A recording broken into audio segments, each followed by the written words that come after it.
در دوره صلح‌های رشد دهات سیاحی و هنرهای مردمی با استقبال ارزنده از جشن 30 سالگی استقلالیت دولتی تاجیکستان محبوبمان در ناحیه فرخار با پیشنهاد مقامات اجرایی حکومت دولتی ناحیه و جلب صاحبکاران کارهای آبادانی وسعت تازه میگیرد. در همین زمینه با مقصد تازه و آزاده و آباد و زیبا گردانیدن دهات در دهه بهار جماعت دهات وطن با مبلغ گذاری صاحبکار محلی میرزا شریف شریفوف اطراف حولی مؤسسه تحصیلات میانه عمومی رقم 52 و مسافه 1 کیلومتر راه تا مکتب منفرش کرده شد.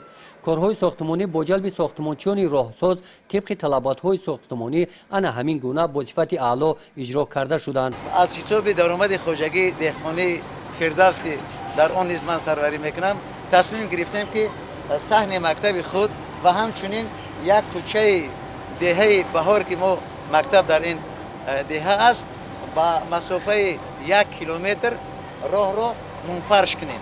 در آینده مقصد داریم که باز با دستگیری فرض کردیم همدیهای خود دوام دهیم این کاری این تشبث رو دوام دهیم. راه مذکور در حالت ویرانه قرار داشت. روزهای بارشات برف و باران برای خوانندگان و ساکنان دشواری پیش می آورد. با تخت و هموار و منفرش شدن راه دهه این مشکلات ساکنان حل گردید.